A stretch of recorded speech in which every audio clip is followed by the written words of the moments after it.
بسم اللہ الرحمن الرحیم وما خلقت الجن والانس الا لیعبدون۔ تمام تعریفیں، تمام حمد و ثنا اس ذات باری تعالیٰ کے لیے جو تمام جہانوں کا خلق کرنے والا اور پالنے والا ہے، اور تمام درود و سلام محمد و آل محمد کے لیے کہ جو وجہ تخلیق کائنات ہیں۔ درود پڑھیے محمد صلی علی محمد و آل محمد وعجل فرجہم۔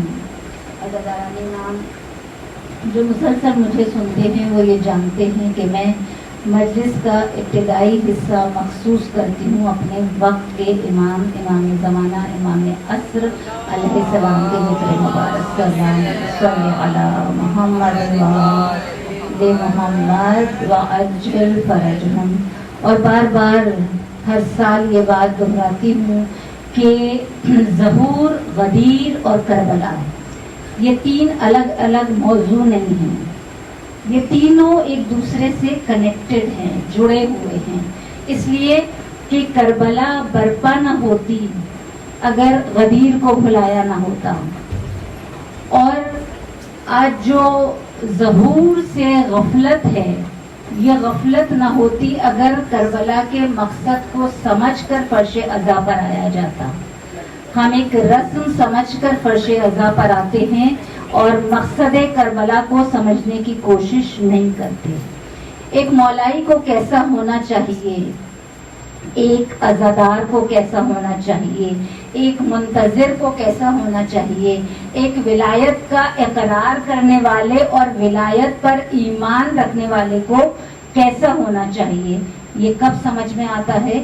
یہ اس وقت سمجھ میں آتا ہے کہ جب ظہور، غدیر اور کربلا یہ صرف ہماری زبانوں پر جاری نہ رہے بلکہ ہماری روح میں راسخ ہو جائے، اور اس طرح سے ہمارے قلوب میں قرار پائے کہ ہمارے قلوب اس کے نور سے منور ہونے لگے۔ درود پڑھیے محمد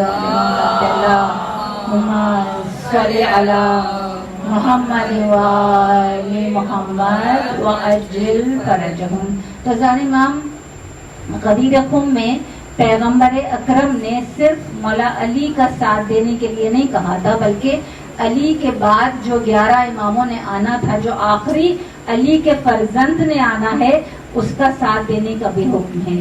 غدیر خم میں پیغمبر اکرم نے صرف مولا علی کی ولایت کا اعلان نہیں کیا ہے، صرف علی کو پہچانوا نہیں رہے ہیں، بلکہ اللہ کا نظام ہے کہ جب کوئی انسان کامل ہوتا ہے تو اللہ اس کی نسلوں کو کامل کر دیا کرتا ہے۔ اور غدیر خم میں پیغمبر اکرم صرف مولا علی کا نام لے کر نہیں بتا رہے بلکہ ان کے باقی جو 11 فرزند ہیں جن کی امامت ان کے بعد چلنی ہے، سب کے نام بھی بتا رہے ہیں اور صفات بھی بتا رہے ہیں، اس لیے کہ جانتے تھے کہ نام تو کوئی بھی رکھ لے گا، جب آخری زمانہ ہوگا، جب غیبت کبریٰ ہوگی تو اس وقت بہت سارے جھوٹی امامت کا دعویٰ کرنے والے لوگ کھڑے ہو جائیں گے اور کوئی بھی نام رکھ سکتا ہے، لیکن صفات الہیہ وہ صفات ہوتی ہیں جو بیک وقت کسی غیر معصوم میں یکجا نہیں ہو سکتی، چاہے وہ کتنا بڑا متقی اور کتنا بڑا پرہیزگار کیوں نہ ہو، صفات الہیہ جمع نہیں ہوتی کبھی بھی غیر معصوم کے اندر۔ اور میں بار بار اس بات کو بھی دہراتی رہتی ہوں، یاد دلاتی رہتی ہوں کہ آپ ظہور کی تیاری کریں یا نہ کریں، آپ ظہور کے لیے آمادہ ہوں یا نہ ہوں، دشمن تیاری کر رہا ہے، دشمن آمادہ ہے، دشمن جانتا ہے کہ مقابلہ کسی عام انسان سے نہیں ہے، دشمن بیدار ہے، دشمن کو پتہ ہے کہ جس سے مقابلہ کرنا ہے وہ اللہ کی حجت ہوگی، تو اس لیے دشمن تیاری کر رہا ہے، ہم کہاں کھڑے ہیں؟ ہمیں کتنا احساس ہے کہ ظہور کتنا قریب ہے۔ آیت اللہ فاطمیہ سے کسی نے پوچھا تھا ظہور سے متعلق کہ ظہور کتنا قریب ہے، ظاہر ہے کہ ظہور کا وقت تو کسی کو نہیں معلوم، مگر علامتیں بتائی گئی ہیں، حتمی علامتیں بھی اور غیر حتمی علامتیں بھی۔ آیت اللہ فاطمیہ یہ کوئی بہت پرانے مرجع نہیں ہے، ابھی 2-2.5 سال پہلے ان کا انتقال ہوا ہے، اور میں یہ جو نام لے کر مراجعین کا ذکر کرتی ہوں نا، وہ اس لیے کرتی ہوں تاکہ جو ہماری جو نئی جنریشن ہے، جو ہمارے بچے ہیں، وہ کم سے کم اگر ان کی خدمات، ان کی محنتوں سے اگر واقف نہ رہے تو کم از کم ان کے ناموں سے واقف رہیں، اور ہم بھی یہ نہ بھول جائیں کہ ان کے کتنے احسانات ہیں تشیع پہ. آج یہ جو تشیع کو بقا حاصل ہے، یہ انہی مراجعین کی محنتیں ہیں، انہی کی خدمات ہیں. اور یہ میں کیوں بار بار دہراتی رہتی ہوں کہ آیت اللہ فاطمیہ سے جب پوچھا گیا تھا نا کہ ظہور کتنا قریب ہے، تو انہوں نے جو نشانی بتائی کہ ظہور کا وقت جب بہت قریب ہوگا تو ایک نشانی یہ ہوگی کہ مومن بھی کھل کر سامنے آئے گا اور منافق بھی کھل کر سامنے آ جائے گا. اور یہی بات رہبر معظم آیت اللہ خامنائی بھی اپنی ایک تقریر میں بیان کرتے ہیں. آج سے 2-3 سال پہلے اگر ان کی تقریر اٹھا کر دیکھیے، نوروز کی تقریر تھی جس میں وہ بیان کر رہے ہیں، اور ان کی تقاریر کو میں بار بار کہتی ہوں کہ سنا کیجیے. رہبر معظم کی تقاریر، ان کے بیان جو جاری ہوتے ہیں ان کو سنا کیجیے. یہ کیوں کہتی رہتی ہوں؟ کیونکہ اس وقت ہم سب جانتے ہیں کہ دشمن جو سب سے بڑی چال جو دشمن نے چلی ہے اس وقت، وہ کیا ہے کہ مراجعین کے خلاف کر دیا ہے مکتب تشیع کو. اور آج آپ سب دیکھ رہے ہیں کہ سوشل میڈیا پر کس طرح نوجوان غلیظ زبان استعمال کر رہے ہیں علماء حق کے لیے، مراجعین کرام کے لیے. دشمن نے کیا کام کیا؟ سب سے پہلا کام دشمن نے یہی کیا کہ ولایت فقیہ کو ولایت علی کے مقابلے پر مخالف کے روپ میں کھڑا کر دیا گیا. حالانکہ ولایت فقیہ راستہ ہے اور ولایت علی منزل ہے. ہمیں راستے سے گزر کر اپنی منزل تک پہنچنا ہے. ولایت فقیہ ہمارے لیے منزل نہیں ہے. ہمارے لیے جو مراجعین کرام ہیں وہ حجت نہیں ہے. حجت وہی ہیں جو اہل بیت اللہ کی طرف سے جنہیں اللہ نے حجت قرار دیا، وہی ہمارے لیے حجت ہے. مگر دشمن نے چال جو چلی ہے، جس کی وجہ سے آج آپ دیکھ رہی ہیں نا کہ کتنی یونٹی ختم ہوتی جا رہی ہے شیعوں کے درمیان. آج کتنا اتحاد ٹوٹا ہوا نظر آ رہا ہے ہمیں. کیوں نظر آ رہا ہے؟ کیونکہ مرکز سے ہٹا دیا گیا. وہ جو سب ایک مرکز پہ جمع تھے نا، تو دشمن کو پتا تھا کہ یہ وہ قوم ہے کہ جو 1400 سال سے ایک ہی فرقہ ہے. باقی مسلمانوں کے جتنے فرقے ہیں آپ دیکھیے وہ اہل سنت سے ہی نکلے ہیں نا. بعد رسول لوگ 2 ہی فرقوں میں بٹے تھے، یا سنی تھے یا شیعہ تھے، یا مولا علی کے ساتھ تھے یا خلیفاؤں کے ساتھ تھے. لیکن اس کے بعد کیا ہوا؟ 1400 سال میں وہ 71-72 فرقوں میں بٹ گئے، اور ہم 1400 سال سے ایک ہی فرقہ، ایک ہی قوم، ایک ہی مذہب ہے. کیوں؟ کیونکہ ہمارے یہاں جو سورس آف نالج تھا، جو دین ہم لے رہے تھے، وہ جو پہلے نے کہا وہی دوسرے نے کہا، وہی تیسرے نے کہا، اور اسی طرح سلسلہ آخری امام تک چلتا ہے نا. لیکن انہوں نے دین کہاں سے لیا؟ جو اللہ کی حجت نہیں تھے. تو ہمیں مرکز سے ہٹایا گیا کہ اگر اس مرکز پر جمع رہیں گے تو پھر یہ کبھی بھی بہک نہیں سکتے، یہ کبھی بھی گمراہی کے راستے پر نہیں جا سکتے. تو اس مرکز سے ہمیں اسی وجہ سے ہٹایا گیا. آج آپ دیکھیے، آج بہت ساری چیزیں آپ کو وہ چیزیں نظر آئیں گی تشیع میں جن کا کبھی تصور بھی نہیں کیا جا سکتا تھا. آج اس طرح کی بے شمار خرافات ہمارے درمیان داخل ہو گئی ہیں اور ہماری یونٹی ٹوٹتی جا رہی ہے. جو سب سے زیادہ تکلیف دہ بات ہے اور جو سب سے زیادہ پریشان کن بات ہے وہ یہ ہے کہ اتحاد کو ختم کیا جا رہا ہے. تو اس لیے میں بار بار کہتی ہوں، اور آپ اگر نہیں سنیں گی ان کی تقاریر کو تو کوئی فرق نہیں پڑتا. آپ کو میں بتاؤں کون کون سنتا ہے ان کی تقاریر؟ روس کا صدر پیوٹن سنتا ہے، اور پتہ ہے کہ کیا کہتا ہے؟ کہتا ہے کہ دنیا کا کوئی بھی لیڈر تقریر کرے مجھے کوئی کنسرن نہیں ہے، لیکن جب ایران کا لیڈر کوئی تقریر کیا کرے، جب اس کا کوئی بیان جاری ہوا کرے تو فوراً ٹرانسلیٹ کر کے مجھ تک پہنچایا کرو. کیوں؟ اس لیے کہ وہ کہتا ہے، اس کے الفاظ ہیں صدر پیوٹن کے، کہ اس لیے کہ جب میں اس کی تقریر کو سنتا ہوں تو مجھے پتا چلتا ہے کہ زمانہ جا کدھر رہا ہے. ہم نا قدرے ہیں، ہم قدر نہیں کرتے، لیکن صدر پیوٹن کہہ رہا ہے کہ ایران کے لیڈر کی تقریر سے میں زمانے کا رخ پتہ لگاتا ہوں کہ زمانہ جا کدھر رہا ہے. تو اس لیے میں کہتی ہوں کہ بیدار ہو کر، اس وقت بھی بیدار ہو کر سنیے تاکہ مجھے پتا چلے کہ میرا پیغام ڈیلیور ہو رہا ہے. درود پڑھیے محمد صلی علی محمد وآل محمد وعجل فرجهم. تو جانے امام اس لیے کہتی ہوں کہ بیدار رہیے، یہ غیبت کبریٰ کا زمانہ ہے، یہ آخری زمانہ ہے، یہاں بہت ہوشیار ہو کر رہنا ہے، ہوشیار ہو کر چلنا ہے. ہم جب دیکھتے ہیں کہ رہبر معظم نے جب 2-2.5 سال پہلے جب اپنی تقریر میں یہی نشانی بتائی تو انہوں نے کیا کہا کہ محتاط رہو، محتاط رہو کہ ظہور کا وقت بہت قریب ہے. اور اس کی ایک سب سے زیادہ اہم نشانی کیا ہے کہ کرداروں پر سے خول اتر جائیں گے، مومن بھی کھل کر سامنے آئے گا اور منافق بھی ایمان کے پردے کے پیچھے چھپ نہیں سکے گا. تو یہ رہبر معظم کے الفاظ ہیں. اسی لیے کہتی ہوں کہ بیدار رہیے. آج وہ زمانہ نہیں ہے کہ بس ہم غفلت میں پڑے رہیں، بس ہمیں یہ فکر رہے کہ ابھی ہمارا جو فیوریٹ برانڈ ہے اس کی کیا نئی کلیکشن آئی ہے. ہماری دماغ تو اس میں چلتے رہتے ہیں نا، ابھی کون سا نیا ڈرامہ شروع ہوا ہے، ابھی جو ہے ہمارے فالوورز انسٹا پہ اور فیس بک پہ کتنے بڑھ گئے ہیں. ہماری دنیا اب یہی رہ گئی ہے. نہیں، اس دنیا سے میں بچیوں کو مخاطب کر کے کہہ رہی ہوں، اس دنیا سے باہر آئیے. میں یہ نہیں کہہ رہی کہ دنیا کو ترک کر دیجئے، آپ یہ سب چیزیں چھوڑ دیجئے، نہیں، یہ چیزیں بھی یاد رکھیے، لیکن اس کے ساتھ یاد رکھیے کہ ظہور کا وقت کیونکہ بہت قریب ہے، لہٰذا غفلت سے جاگنا ہے، اپنے آپ کو بیدار رکھنا ہے. تو عزاداران امام، یہ جو رہبر معظم کا جملہ میں نے آپ کے سامنے کہا نا کہ منافق بھی ایمان کے پردے کے پیچھے چھپ نہیں سکے گا، تو آپ ذرا سا ارد گرد اپنے نظر دوڑائیے تو ان 2-3 سالوں میں آپ کو بڑا واضح نظر آئے گا.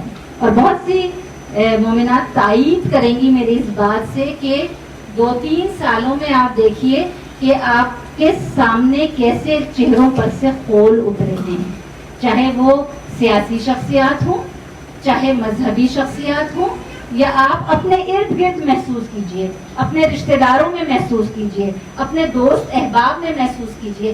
بہت سارے وہ لوگ جو بظاہر آپ کو نظر آتا ہے، ہمیں نظر آتا ہے کہ بظاہر ہم سے بڑی محبت کرنے والے ہیں، جو بظاہر گلے لگا کر کہتے ہیں تم تو ہماری جان ہو، تم تو شہزادی ہو، ایسے الفاظ استعمال کیے جاتے ہیں نا، لیکن در حقیقت بہت سارے ایسے لوگ ہیں جو دلوں میں وہ محبت نہیں رکھتے.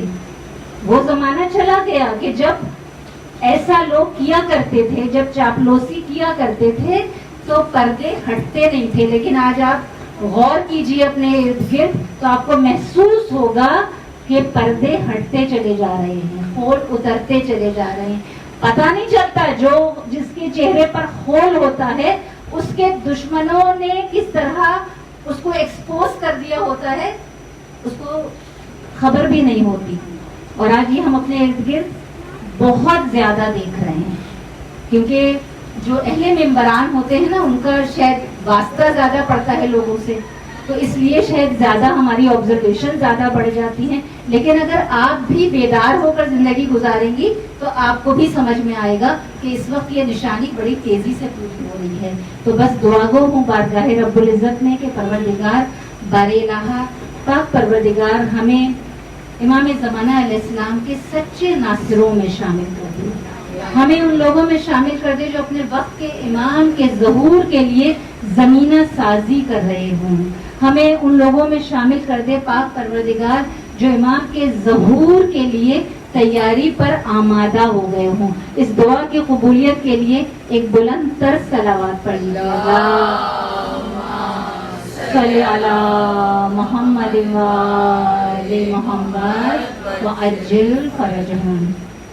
اذان امام سنامہ کلام میں میں نے سورہ والذاریات کی آیت نمبر 56 کی تلاوت کا شرف حاصل کیا. پروردگار عالم اس آیت مبارکہ میں کیا ارشاد فرما رہا ہے کہ وما خلقت الجن والانس الا لیعبدون، کہ میں نہ خلق کرتا جن و انس کو مگر سوائے اس کے کہ وہ میری عبادت کریں. اب جب اس آیہ مبارکہ کا جب ترجمہ کیا جاتا ہے تو مسلمان، بہت سارے مسلمان اس سے یہ مفہوم لے لیتے ہیں کہ عبادت کا مقصد شاید صرف مسلح پر بیٹھے رہنا ہے. عبادت کا مقصد شاید نماز، روزہ، حج، یہ عبادت کا مقصد ہے. جبکہ اسلام میں، دین اسلام میں پارٹ ٹائم عبادت کا کوئی تصور نہیں ہے. دین اسلام وہ دین ہے کہ جہاں فل ٹائم عبادت ہے. اب جب میں فل ٹائم کہہ رہی ہوں نا تو اس سے یہ تصور مت کر لیجئے گا کہ میں اس لیے فل ٹائم عبادت کہہ رہی ہوں. ایک درود پڑھتے ہوئے آپ لوگ تھوڑا سا آگے آ جائیے تاکہ بعد میں آنے والوں کو زحمت نہ ہو. درود پڑھیے محمد صلی محمد محمد وعجل فرجہ. اتنا مجمع تو ہے میرے خیال سے کہ جب درود پڑھیں تو لگے کہ محمد و آل محمد سے محبت کرنے والے محمد محمد وعجل فرجہ. تو جب میں فل ٹائم عبادت کہہ رہی ہوں تو اس کا ہرگز یہ مطلب نہیں ہے کہ جو کرسچنس ہیں وہ صرف سنڈے کو اپنی عبادت گاہوں میں جاتے ہیں، یا جو یہودی ہیں وہ ہفتے کے دن عبادت کرتے ہیں، یا جو ہندو ہیں وہ اپنی مرضی سے مندر چلے جاتے ہیں کہ جب ان کا دل چاہتا ہے وہ مندر جا کے عبادت کر لیتے ہیں. اور کیونکہ مسلمان 5 وقت کی نماز پڑھتے ہیں، تہجد بھی پڑھ لیتے ہیں، تھوڑا بہت قرآن کریم کی تلاوت بھی کر لیتے ہیں، تو اس لیے فل ٹائم کہہ رہی ہوں. نہیں، یہ ہرگز مطلب نہیں ہے کہ فل ٹائم عبادت کا یہ مطلب ہے کہ ہم زیادہ عبادت کرتے ہیں، ہم زیادہ مسلح پر بیٹھے رہتے ہیں.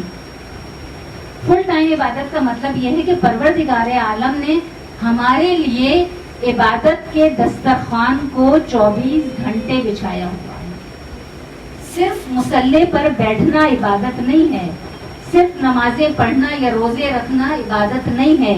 اسلام میں بہت وسیع مفہوم ہے، مگر ہمارے یہاں بدنصیبی سے کیا ہوتا ہے کہ ہم صرف عبادت اسی کو تصور کرتے ہیں، یا پھر ہم عبادت کیا سمجھتے ہیں کہ ہم کیونکہ 24 گھنٹے مسلح پر نہیں بیٹھ سکتے نا، کیونکہ اگر ایسا ہو تو پھر ظاہر ہے نہ کوئی اسکول جائے گا، نہ کالج جائے گا، نہ یونیورسٹی جائے گا، نہ آفس جائے گا، نہ باقی امور انجام دے سکیں گے، تو پھر تو مقصد ہی ختم ہو جائے گا نا، دنیا میں رہنے کا مقصد ختم ہو جائے گا.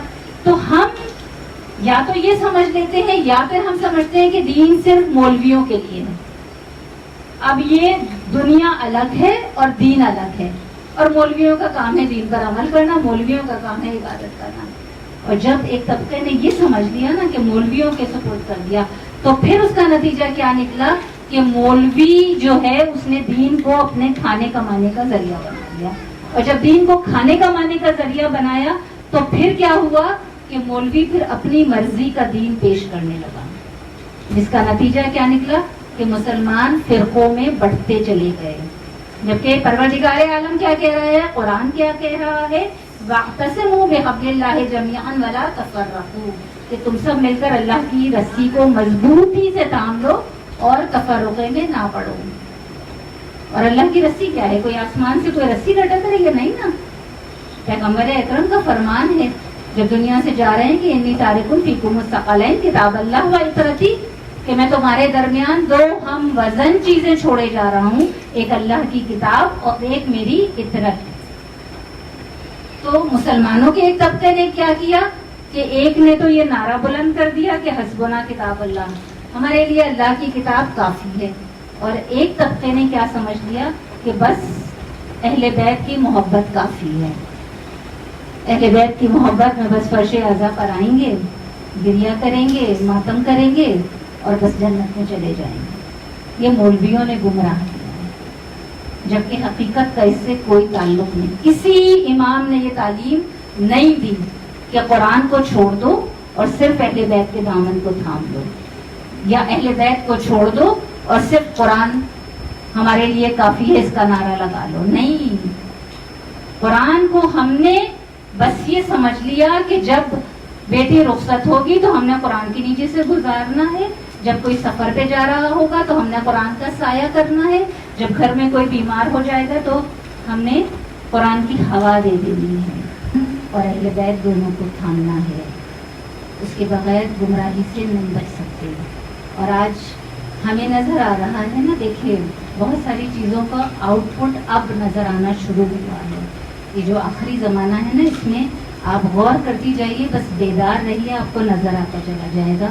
اس وقت صرف وہی ایک ملک جو قرآن اور اہل بیت دونوں کو تھامے ہوئے ہے ایران.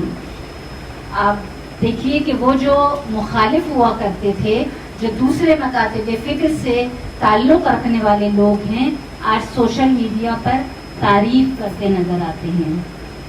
ایک ہی ملک ہے جو اس وقت دشمن کی آنکھوں میں آنکھیں ڈال کر کھڑا ہے, جو للکار رہا ہے. کیوں؟ کیونکہ یہ اعجاز ہے قرآن اور اہل بیت کا, یہ ان کا ایمان ہے جو قرآن اور اہل بیت پر ہے, اور جس طرح انہوں نے ہدایت کا ذریعہ ان دونوں چیزوں کو بنایا ہوا ہے اور ان دونوں چیزوں سے مدد حاصل کرتے ہیں, تب پروردگار عالم نے بھی دنیا بھر کی عزتیں ان کے قدموں میں لا کر ڈال دی ہیں. اللہم صلی علی محمد وآل محمد وعجل فرجہم. فضان امام, اگر عبادت کے مفہوم کو واضح کرتی چلوں تو اس سے پہلے ایک اس آیہ مبارکہ میں ایک لفظ ہے اللہ. بہت جگہ آپ نے قرآن کریم میں پڑھا ہوگا, احادیث میں پڑھا ہے کہ لفظ اللہ جو ہے یہ بڑے اس میں لطیف نکات ہیں. تو پھر عبادت کے مفہوم کو بیان کروں تو اس سے پہلے اس لفظ کو تھوڑا سا کھودتے ہیں تاکہ آپ کو رولز پتہ چلیں کہ لفظ اللہ جہاں جہاں استعمال ہوتا ہے تو اس میں رولز کیا لگتے ہیں, وہ لطیف نقطے کیا ہیں.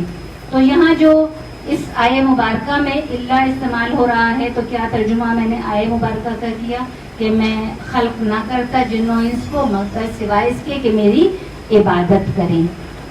تو جانے امام, اللہ سے پہلے ہمیشہ اکثریت ہوتی ہے, کثرت ہوتی ہے, اور اللہ کے بعد یہ رول ہے, اللہ کے بعد اقلیت ہوتی ہے.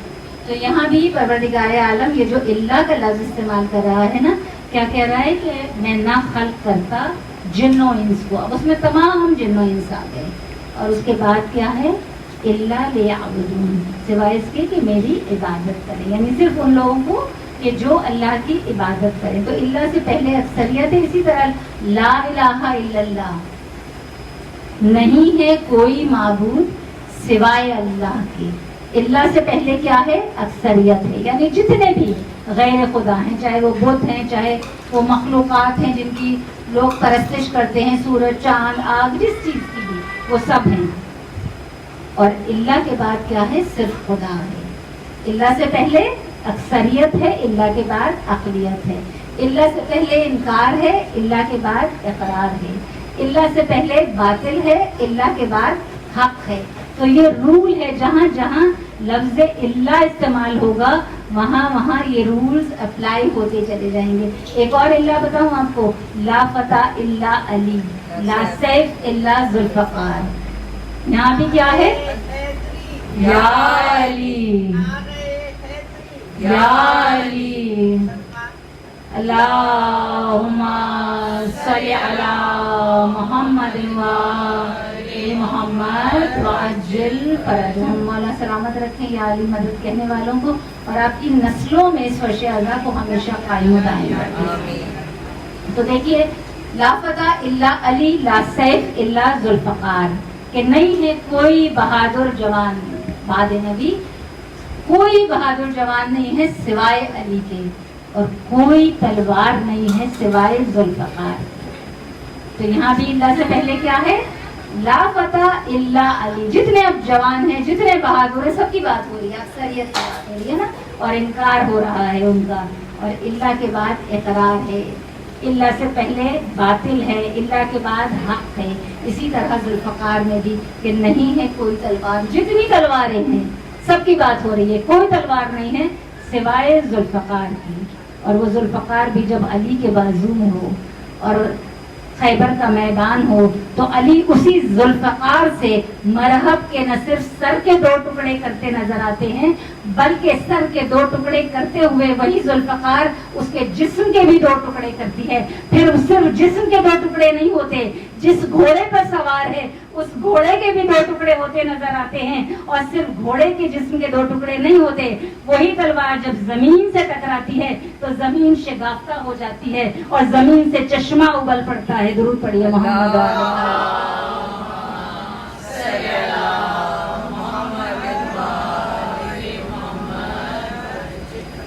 اسی طرح بہت سارے مقامات پر آپ کو نظر آئے گا. جیسے یہ بھی سورہ مبارکہ چھوٹی سی سورہ ہے مگر والعصر ان الانسان لفی خسر الا الذین آمنوا وعملوا الصالحات وتواصوا بالحق وتواصوا بالصبر.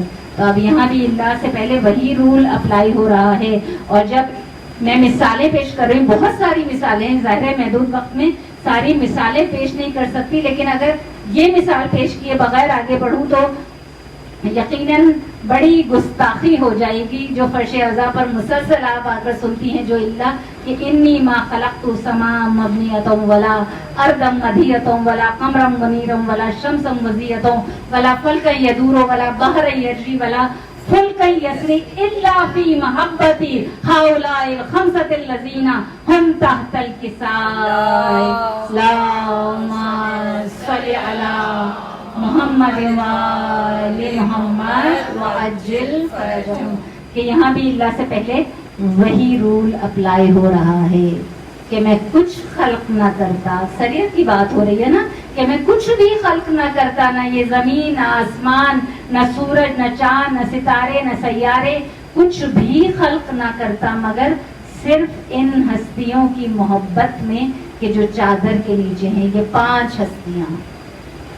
تو اللہ سے پہلے اکثریت اور اللہ کے بعد صرف 5 ہستیوں کا ذکر ہے. تو بس عزاداران امام، میں عبادت کے مفہوم کو واضح کر کے آگے بڑھوں کہ عبادت کا مفہوم اسلام میں بہت وسیع ہے. اسلام میں یہ عبادت ہے کہ اگر ہم والدین کی خدمت کر رہے ہیں، والدین کے چہرے کو مسکرا کر صرف دیکھ لینا عبادت ہے. خدمت تو بہت دور کی بات ہے، صرف مسکرا کر محبت سے والدین کے چہرے پر نظر ڈال لیجئے، عبادت کاؤنٹ ہوگی. اور جب تک والدین زندہ رہتے ہیں ان کی خدمت کرتے رہیے تو عبادت میں شمار ہوتا رہے گا. بچیاں سامنے بیٹھی ہیں اور سر بھی ہلا رہی ہیں، تو یاد رکھیے جب تک والدین زندہ ہیں یہ بہت بڑی آپ کے پاس نعمت ہے. ان سے پوچھیے جس کے والدین نہیں رہتے، انہیں پتا ہے کہ انہوں نے کیا کھو دیا ہے.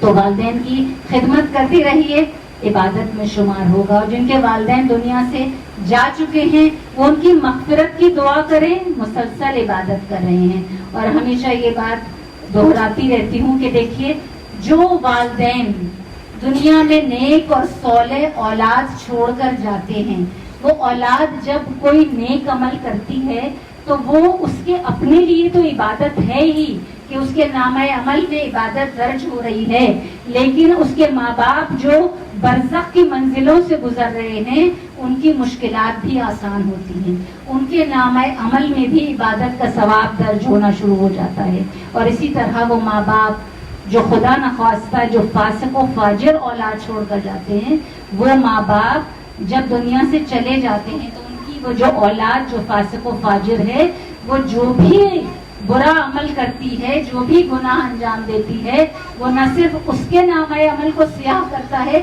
بلکہ ماں باپ کی برزخ کی منزلوں کو بھی مشکل کرتا چلا جاتا ہے.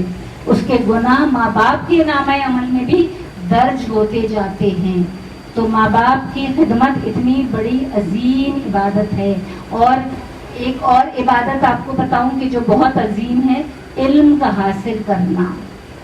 علم کا حاصل کرنا کتنی عظیم عبادت ہے کہ روایت کے الفاظ ہیں کہ اگر کوئی 1 گھنٹہ کسی عالم کی صحبت میں گزارتا ہے علم کو حاصل کرنے کے لیے، صرف 1 گھنٹہ، تو پتہ ہے کتنا ثواب، کتنی بڑی عبادت نامہ عمل میں درج ہوتی ہے.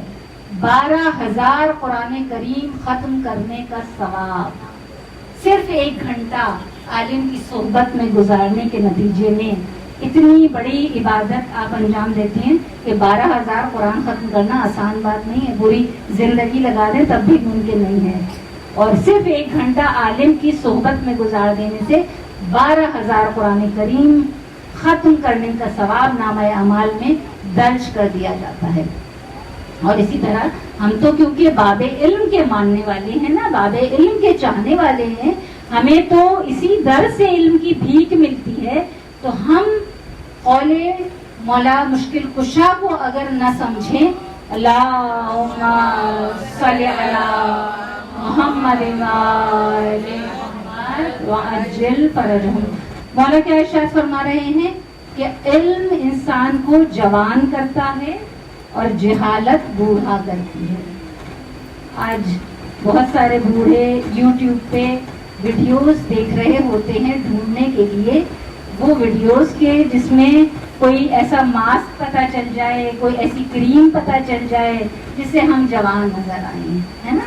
ہم سارے یہی کر رہے ہوتے ہیں نا کہ تلاش کرتے ہیں, فوراً سیو بھی کر لیتے ہیں کیا, اور اتنی ساری ویڈیو سیو کر لیتے ہیں جس میں سے شاید 2-4 کے ہی ہم کوئی اس کو استعمال کرتے ہوں گے. لیکن جدوجہد یہی جاری رہتی ہے کہ جوان نظر آئیں. اور مولا کیا کہہ رہے ہیں کہ کیا چیز جوان کرتی ہے؟ علم انسان کو جوان کرتا ہے اور جہالت انسان کو بوڑھا کر دیتی ہے. تو اگر یہ بات سمجھ میں آ جائے تو پھر میں نہیں سمجھتی کہ کوئی بزرگ یہ کہتا ہوا نظر آئے کہ اب کیا پڑھیں, اب کیا مدرسے جائیں, اب کیا علم حاصل کریں. ہم سنتے ہیں نا اپنے بزرگوں سے یہی باتیں. ہم اگر گھروں میں کہہ رہے ہوتے ہیں, بچیاں کہہ رہی ہوتی ہیں دادی کو, نانی کو, تو یہی کہا جا رہا ہوتا ہے. بعض دفعہ مائیں بھی یہی کہہ رہی ہوتی ہیں اب اس عمر میں کیا علم حاصل کریں, اب تو قبر میں پاؤں لٹکائے بیٹھے ہیں. لیکن مولا کہہ رہے ہیں علم انسان کو جوان کرتا ہے, جہالت بوڑھا کرتی ہے.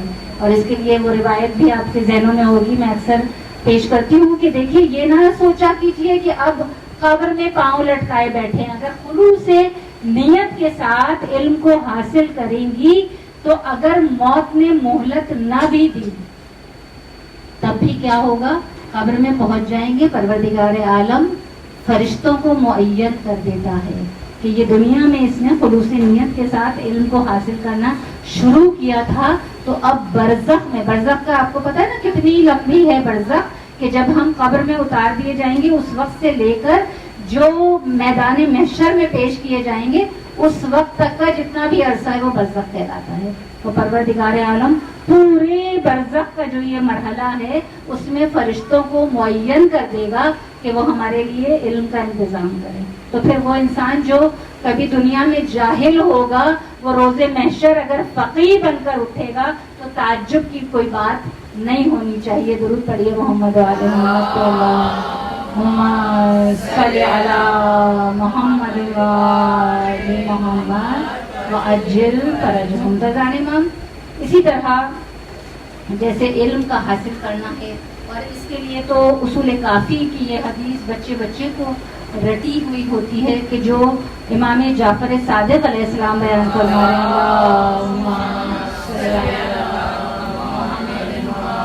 رہے ہیں فکر ساعت خیر من عبادت 70 سنہ. کیا ہے کہ دین میں ایک لمحے کا, ایک ساعت کا غور و فکر 70 سال کی عبادت سے بہتر ہے. یعنی ایک عابد جب عبادت کرتا ہے تو وہ کیونکہ بغیر معرفت کے کرتا ہے اس لیے اس کو بہکانا شیطان کے لیے آسان ہوتا ہے. لیکن جب ایک عالم عبادت کرتا ہے تو وہ ایک سجدہ بھی بغیر معرفت کے ادا نہیں کرتا. اس لیے عالم کو بہکانا مشکل ہوتا ہے, عابد کو بہکانا آسان ہوتا ہے کہ جس کے پاس علم نہ ہو اور وہ صرف سجدوں پر سجدے کرتا رہے. تو اسی طرح جیسے یہ علم کا حاصل کرنا, ماں باپ کی خدمت کرنا, اسی طرح ایک اور آپ کے سامنے بیان کروں کہ کتنی عظیم عبادت ہے رزق حلال کا کمانا. بہت عظیم عبادت ہے. صرف رزق کمانے کی بات نہیں کر رہی, رزق حلال کمانا. بے شک یہ ذمہ داری ہے باپ کی, شوہر کی, بھائیوں کی کہ وہ اپنے جو ان کے اہل و عیال ہیں, جو ان کے گھر والے ہیں, جو ان کی اولاد ہے, وہ ان کے لیے رزق حلال کما کر لائیں. یہ اسلام کی فطرت نہیں ہے, اسلام کا حکم نہیں ہے کہ کوئی مسلح پر بیٹھا رہے اور رزق کی فکر نہ کرے اور اس کے بیوی بچے سفر کرتے رہیں. اور رزق حلال اس لیے کہہ رہی ہوں کہ کیوں ضروری ہے, کیونکہ یہ ہم نے کربلا میں دیکھا ہے کہ وقت کا امام سامنے موجود تھا لیکن کیوں نہیں پہچان رہے تھے, کیونکہ شکم رزق حرام سے بھرے ہوئے تھے. امام حسین علیہ السلام کے کتنے خطبات ہیں؟ 82 خطبات ہیں جو مولا نے جب مدینہ سے چلے ہیں اور جب کربلا تک پہنچے ہیں 82 خطبات سے زیادہ ہیں مولا کے جو مولا نے خطبے دیے. ہم تو یہ زحمت ہی نہیں کرتے نا کہ ہم تو رسم سمجھ کے فرش اذا پر آتے کہ کبھی سال میں ایک ہی خطبہ پڑھنے کی کوشش کریں کہ مولا نے جو خطبے دیے ہیں مولا نے کہا کیا ہے, مولا چاہتے کیا تھے. اور 51 خطبے 51 سے زیادہ خطبے تو صرف کربلا کی سرزمین پر ہیں. اور جو آخری خطبہ مولا دے رہے ہیں وہ روز عاشور جب اذان فجر ہو چکی ہے اس کے بعد بھی مولا نے اپنے گھوڑے کو بلوایا اور مولا گھوڑے پر سوار ہوئے ہیں اور خطبہ دے رہے ہیں.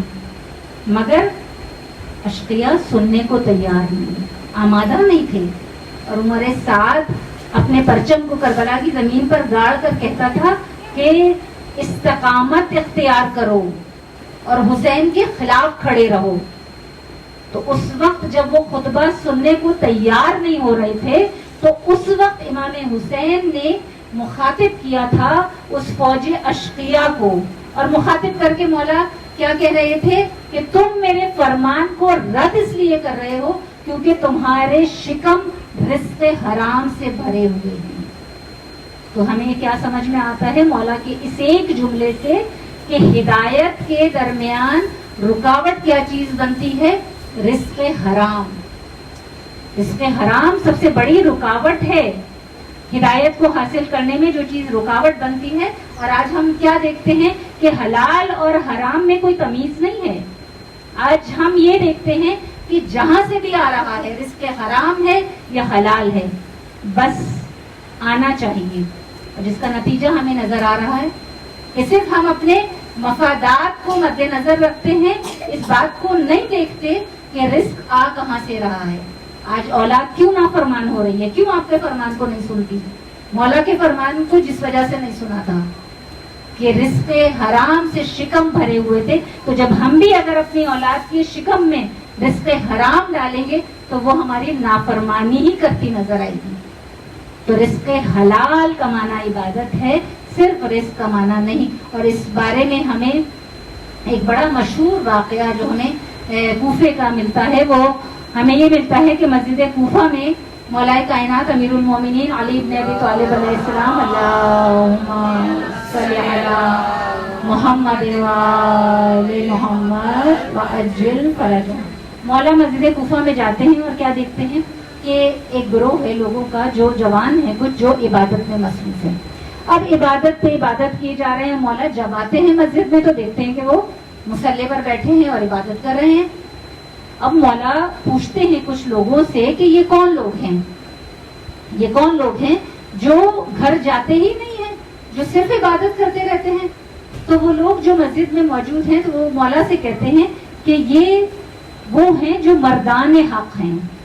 اب کسے کہہ رہے ہیں؟ جو کل حق ہے, جو کل ایمان ہے, اس سے کہہ رہے ہیں کہ یہ مردان حق ہیں.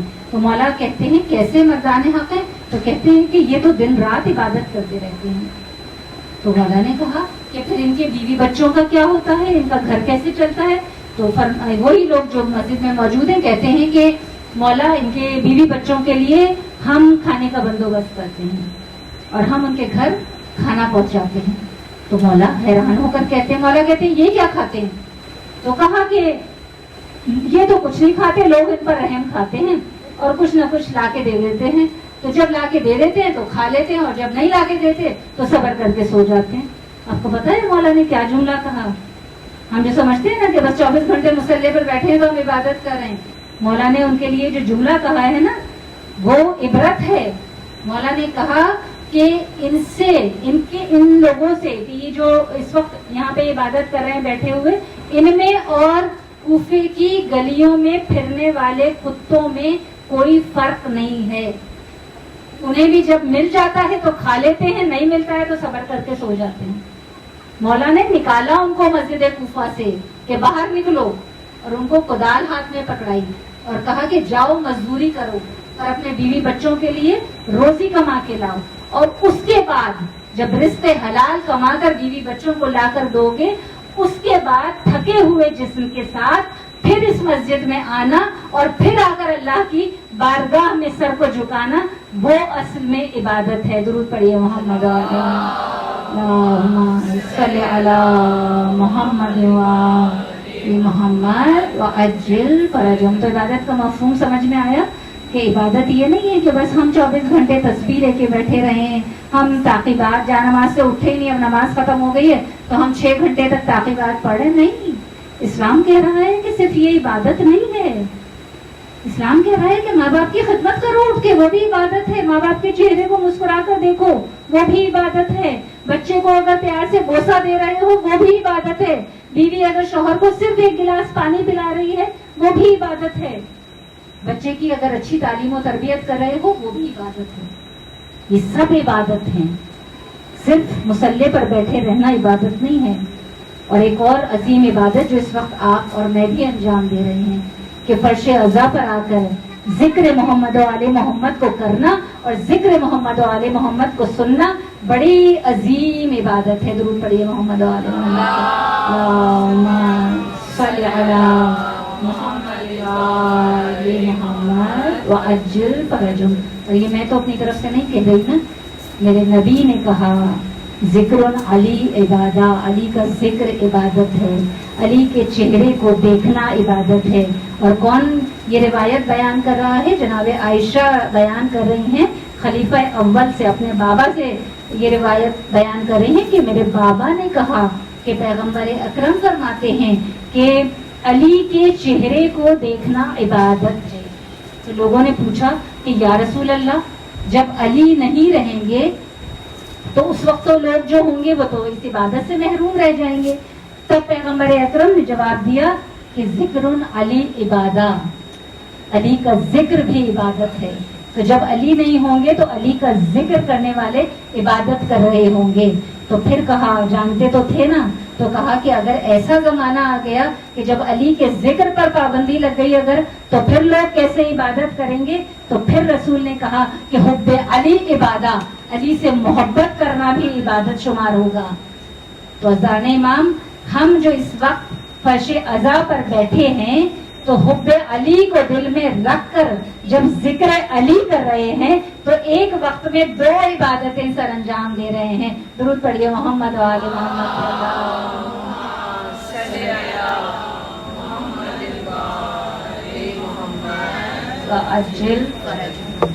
تو عزیزان امام، یہ تمام چیزیں عبادت میں شمار ہوتی ہیں نا.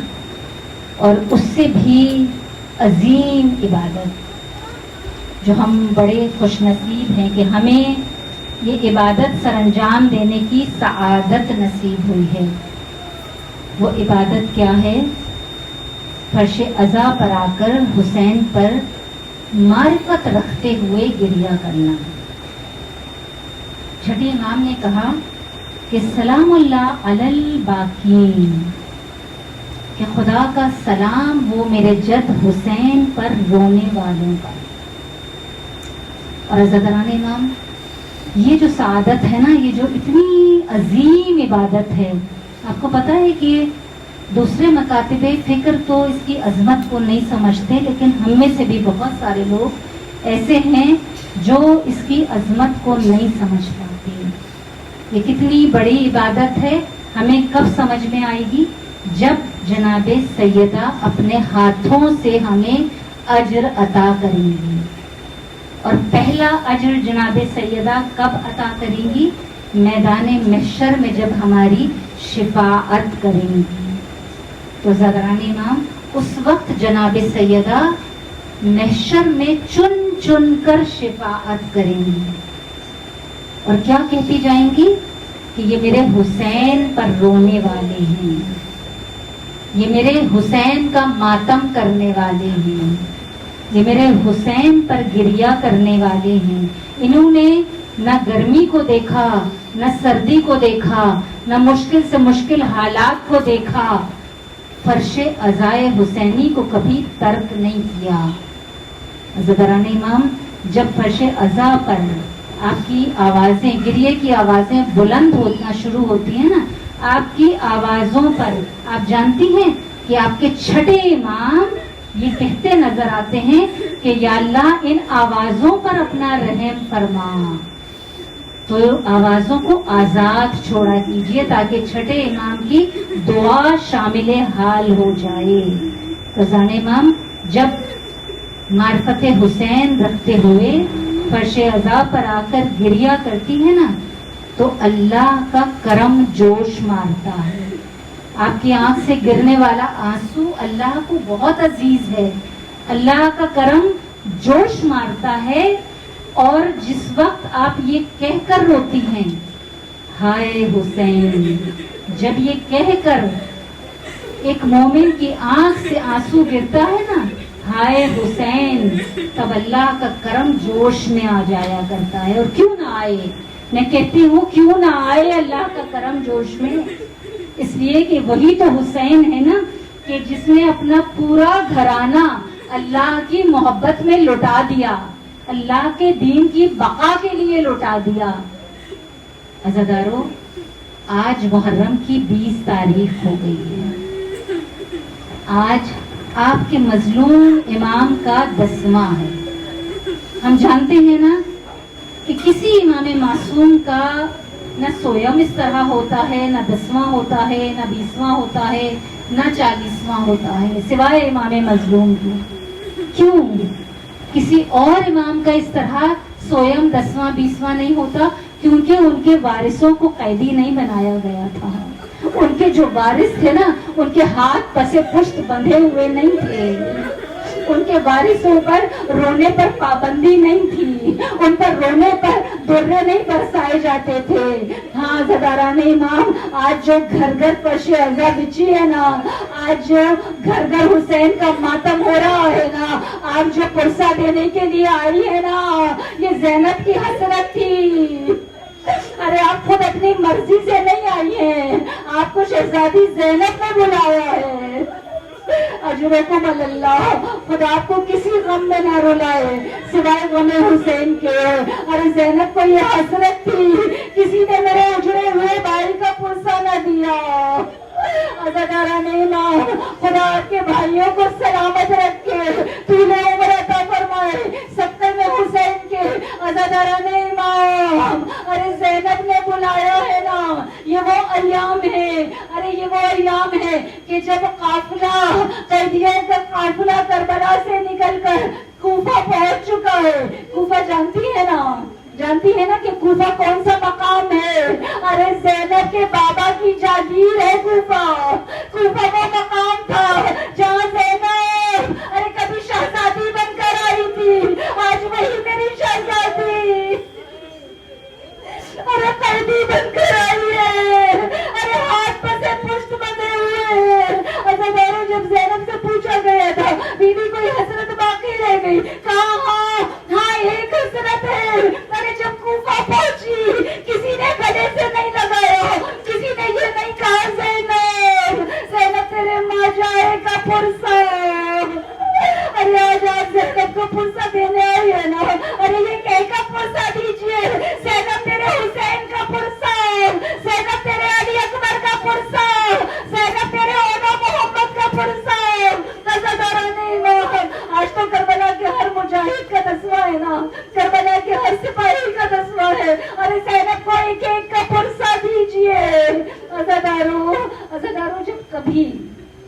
جب بھی کبھی زندگی میں کسی مشکلات سے گھبرایا کرے نا، جب کوئی غم ستایا کرے، ارے جب لوگوں کی دی ہوئی تکلیف سے جب آپ کا دل بھرا ہوا کرے، اپنے غموں پہ نہیں رویا کیجئے.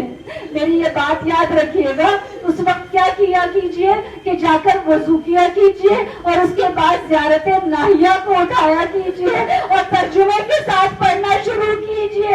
ارے جس میں آپ کے وقت کا امام ارے کیا کہتا نظر آ رہا ہے کہ میرا سلام ہو اس پر کہ جس کے ہونٹ پیاس سے خشک تھے. ارے میرا سلام ہو اس پر کہ جس کا جسم مبارک خاک اور خون سے آلودہ تھا. امام وقت کے جملے پڑھتی جائیے، ارے کلیجہ کاٹ دیتے ہیں یہ جملے. اگر آپ ان جملوں کو اپنے دل کو کربلا پہنچا کر پڑھیں گی نا. میں ممبر سے کہہ رہی ہوں, یقین کے ساتھ کہہ رہی ہوں, آپ کو اپنی تکلیف نہیں لگے گی, آپ کو آپ کا غم نہیں لگے گا. عزیزان ایمان, جب رونا آیا کرے نا تو یہ کہہ کر رویا کیجیے, یہ یاد کر کے رویا کیجیے, ہائے میرا پیاسا الہ, ارے واسرے عاشور, ارے میرے مولا کی پیاس, جب ہونٹ پیاس سے خشک ہو رہے تھے, ارے 3 دن کی بھوک اور پیاس, اور میرا مولا ارے عصر عاشور اکیلا لڑ رہا ہے. عزیزان امام, اس وقت جب مولا لڑ رہے ہیں نا, اپنا عباس ہے, اپنا قاسم ہے, اپنا علی اکبر ہے, میرا مولا اکیلا لڑ رہا ہے, ارے لڑتا جا رہا ہے, دشمن کو مارتا جا رہا ہے, اور رزق پڑتا جا رہا ہے. ارے تم نے میرے علی اکبر کو مار ڈالا, ارے تم نے میرے عباس کو مار ڈالا, ارے تم نے میرے قاسم کے ٹکڑے ٹکڑے کر دیے. مولا یہ رزق پڑتے جا رہے ہیں, دشمن پر حملہ کرتے جا رہے ہیں, دشمن واصل جہنم ہوتا جا رہا ہے. مگر ایک مرتبہ کربلا کی زمین پر آواز گونجی, ارے یہ علی کا لال ہے, یہ علی کا شیر ہے, جسے تنہا مقابلہ نہیں کر سکو گے, اسے چاروں طرف سے گھیر لو. ارے بس دشمن کی طرف سے یہ آواز آئی, عمر سعد نے آواز دی, حسین کو چاروں طرف سے گھیر لیا گیا. ارے اب کہیں سے تیر آ رہے ہیں, کہیں سے نیزے آ رہے ہیں. ارے جس کو کچھ نہیں ملتا تھا وہ پتھر مارتا تھا, اور جسے پتھر بھی نہیں ملتا تھا عزادارو, وہ زمین سے بس مٹھی میں ریت اٹھاتا تھا, مٹی اٹھاتا تھا, اور وہ مولا کی طرف پھینک دیتا تھا, یہ سوچ کر پھینکتا تھا کہ اس کے بدلے میں بھی کچھ انعام مل جائے گا. ارے میرا مولا, اتنے تیر تھے حسین کے جسم پر, جب دل سے زمین پر آیا ہے میرا مولا تو ہوا میں معلق تھا. اپنا عباس سے کے تیر نکالتے نہ علی اکبر ہے. عزادارو جانتی ہے نا تیر کون نکالتا رہا, وہی حسین کا اس پہ وفادار, حسین کا زلجنا دانتوں سے پکڑ پکڑ کر تیر نکال رہا ہے. ارے جب کربلا کی زمین حسین کے خون سے سرخ ہونے لگی, ایک مرتبہ زلجنا نے گردن کو جھکا دیا. اب یہ جو بے زبان جانور ہے نا, کیسے خبر پہنچائے خیمے تک کہ حسین مارے گئے. عزادارو, ارے بس اپنے چہرے کو حسین کے خون سے رنگین کیا, خیموں کا رخ کیا. اب جو زلجنا خیموں کی طرف سر پر دوڑ رہا تھا, سکینہ کے کانوں میں آواز گئی. ارے سکینہ نے سنا زلجنا کی آواز آ رہی ہے. عزادارو, ایک مرتبہ روتی ہوئی خیمے کے در پر آ گئی. پھوپھی اماں, لگتا ہے میرے بابا آ گئے. اللہ علی القوم الظالمین. بارے الہ پاک پروردگار, اپنی بارگاہ میں ہماری اس پلیت سی عبادت کو قبول فرما لے. سارے الہ پاک پروردگار, جن جن گھروں میں فرش عزائز حسینی بچتی ہے پروردگار, ان گھروں کو ہمیشہ شاد و آباد رکھنا. بارے الہ پاک پروردگار, جو بیمار ہیں, بیمار کربلا کے صدقے صحت کاملہ عطا فرما. بارے الہ پاک پروردگار, جس نے مجھ سے دعا کے لیے کہا ہے پروردگار, ان کا نام اگر میرے ذہن میں نہ ہو, بارے الہ تو جانتا ہے سب کی مشکلوں کو, سب کی حاجتوں کو پروردگار, سب کی دعاؤں کو اپنی بارگاہ میں قبول و مقبول فرما لے. بارے الہ صاحب خانہ کی اس عبادت کو اپنی بارگاہ میں قبول فرما, ان کے رزق میں خیر و برکت عطا فرما, صحت و سلامتی عطا فرما. بارے الہ پاک پروردگار, ہمیں کسی غم میں نہ رلانا سوائے غم حسین کے, اور سب سے بڑی دعا کہ بارے الہ ہم وارث کے ہوتے ہوئے لاوارث ہے. پاک پروردگار, اے رب کریم, ہمارے وارث کو بھیج دے, ظہور امام میں تاجیل فرما. ربنا تقبل منا انک انت السمیع العلیم. ماتم حسین.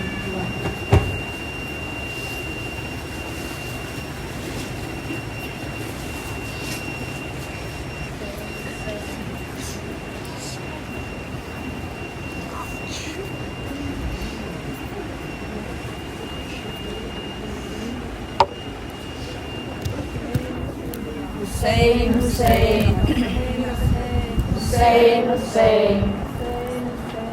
Hussein, Hussein.